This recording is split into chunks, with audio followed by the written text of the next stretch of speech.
بسم اللہ الرحمن الرحیم الحمد للہ رب العالمین والصلاة والسلام علی محمد وآلہ الطیبین الطاہرین المعصومین اللہم صل علی محمد المصطفیٰ اللہم صل علی علی المرتضیٰ اللہم صل علی فاطمة الزہراء اللہم صل علی الحسن المجتبیٰ اللہم صل علی الحسین شہید بکربلا اللہم صل علی علی بن الحسین اللہم صل علی محمد بن علی اللہم صل علی جعفر بن محمد اللہم صل علی موسیٰ بن جعفر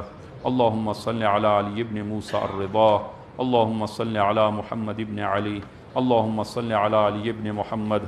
اللہم صل علی الحسن بن علی اللہم صل علی القائم المہدی اللہم صل علی محمد وآل محمد وعجل فرجہم وسہل مخرجہم اوصیکم نفسی بتقوی اللہ۔ عزیزان، خطبہ دوم میں بھی اپنے آپ کو اور آپ عزیزان کو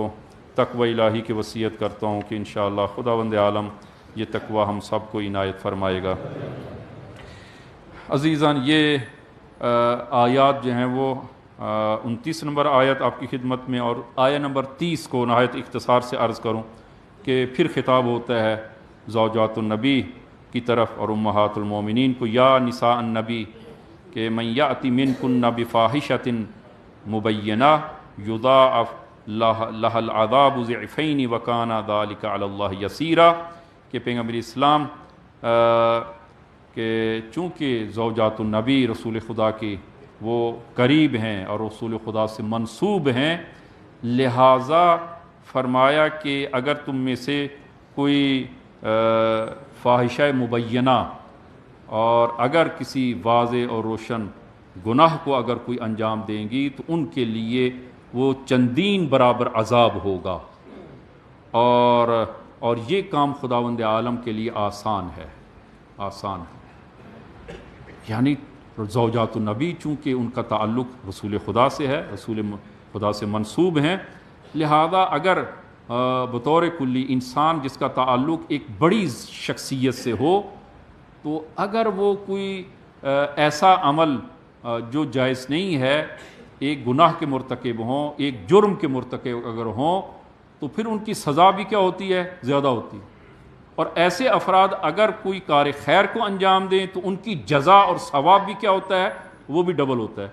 وہ بھی زیادہ ہوتا ہے۔ اور یہ آیہ مبارکہ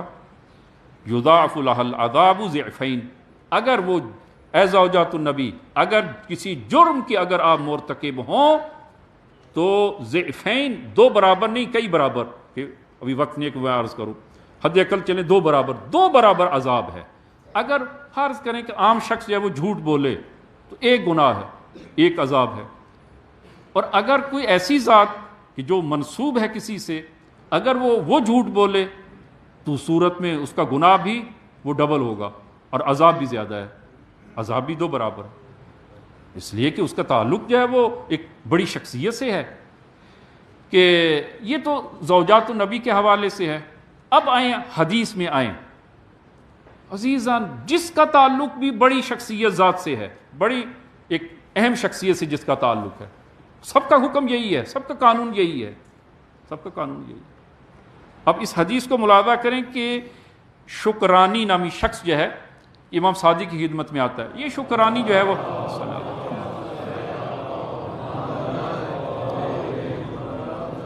یہ اس کا دادا پردادا رسول خدا کے دور میں یہ غلام تھا، اس کا دادا پردادا غلام تھا، اور رسول خدا نے اس کو آزاد کیا، اور یہ معاشرے میں معروف، اور رسول خدا نے جب آزاد کیا تو وہ رسول خدا کی اور اہل بیت کے ساتھ ہمیشہ وہ اہل بیت کی خدمت میں رہا، اور اہل بیت سے منسوب تھا، رسول خدا کے بعد اہل بیت سے منسوب تھا۔ اور عربوں میں یہ معروف تھا کہ اگر پردادا بھی کسی کا غلام ہو اور آزاد ہوا ہو تو وہ اس کو کہا جاتا تھا کہ یہ مولا الفلاں، فلاں کا غلام ہے جی، تو یہ خاندان اس کا معروف تھا مولا النبی، رسول خدا کا یہ آزاد کردہ غلام ہے، رسول خدا کا، رسول خدا سے نسبت، رسول خدا کے بعد اہل بیت کی خدمت میں، ہمیشہ اہل بیت کی خدمت میں، اور اہل بیت سے منسوب تھا یہ شخص۔ یہ شکرانی جو ہے وہ امام کی خدمت میں جو ہے وہ آتا ہے، اور البتہ تھوڑا سا کردار اس کا اچھا نہیں تھا، شراب نوشی کا عادی تھا، تو بنی عباس کے دربار میں لوگوں کو وہ جائزہ اور ہدیہ دیا جا رہا ہے، اور اس کا بھی جو ہے وہ یہ بھی شخص جو ہے وہ موجود تھا وہاں پر، اس کو ہدیہ نہیں دیا کسی نے، اس کو کسی نے نہیں پہچانا، نہیں دیا۔ یہ امام صادق کی خدمت میں آتا ہے، یا ابن رسول اللہ مجھے ہدیہ نہیں دیا گیا دربار سے، آپ میری وساطت کریں، وساطت فرمائیں اور مجھے ہدیہ لے کے دیں۔ امام صادق جاتے ہیں اور اس کے لیے شکرانی کے لیے ہدیہ لے کے آتے ہیں۔ اب امام صادق نے اس کو ہدیہ لا کے دیا دربار سے، کہ یہ اس کا حصہ جو بنتا تھا وہ لا کے دیا، اور پھر ایک جملہ فرمایا۔ عزیزاً یہ توجہ طلب، یہ پہلے مقدمہ عرض کیا تاکہ سمجھ سکیں اس کو، کہ فرمایا کہ اے شکرانی، کہ ان الحسن من کل احد حسن، اچھا کام ہر شخص سے، جس سے بھی اچھا کام انجام پائے وہ اچھا ہے، لیکن وَإِنَّهُ مِنْكَ أَحْسَنُ، لیکن تم سے اگر وہ اچھا کام انجام پائے تو وہ زیادہ اچھا ہے۔ کیوں؟ لِمَكَانِكَ مِنَّا، اس لیے کہ تم ہم سے منسوب ہو۔ اچھا کام اچھا ہے، جس سے بھی انجام پائے، جو بھی انجام دے وہ اچھا ہے، لیکن اگر تم اچھا کام انجام دو گے وہ زیادہ اچھا شمار ہوگا، اس لیے کہ تم ہم سے منسوب ہو۔ لِمَكَانِكَ مِنَّا وَإِنَّ الْقَبِيحَ مِنْ كُلِّ أَحَدٍ قَبِيحٌ، اور برا کام جس نے بھی برا کام انجام دیا وہ برا ہے، لیکن وَإِنَّهُ مِنْكَ أَقْبَحُ، لیکن تم اگر برا کام انجام دو گے یہ زیادہ برا شمار ہوگا، زیادہ برا شمار ہوگا۔ امام نے اس کو صریحاً نہیں کہا کہ تم شراب پیتے ہو اور ہم سے بھی منسوب ہو اور یہ برا کام جو ہے وہ اقبح، زیادہ برا ہے اس لیے کہ تم ہم سے منسوب ہو۔ امام نے اشارے کنائے کے ساتھ، سمجھ گیا وہ سمجھ گیا۔ عزیزاً ہم اہل بیت سے منسوب ہیں، ہم اہل بیت سے منسوب ہیں، اور وہ امام صادق کی وہ حدیث آپ ملاحظہ فرمائیں کہ یا شیعتنا، کہ اے ہمارے شیعو، کہ کونوا لنا زینا ولا تکونوا علینا شینا، ہمارے لیے وہ عزت کا باعث بنو، ہماری ننگ و آر کا باعث نہ بنو، اس لیے کہ ہم اہل بیت سے منسوب ہیں۔ اور اس سے انسان کی عزیزاً ذمہ داری بڑھ جاتی ہے۔ زوجات النبی ہوں، اس کا ان کا تعلق رسول خدا سے ہے، امہات المومنین ہیں، لہذا ذمہ داری بڑھ جاتی ہے۔ اور اسی طرح ہر وہ شخص کی جس کا تعلق ایک بڑی شخصیت کے ساتھ ہو، البتہ وہ شخصیت رسول خدا ہیں، اہل بیت ہیں، کسی اور شخصیت کے ساتھ ہوں، حرمت ذمہ داری بڑھ جاتی ہے کہ انشاءاللہ خداوند عالم ہم سب کو ان ذمہ داریوں کو پورا کرنے کی توفیق عنایت فرمائے۔ خدایا بحق امام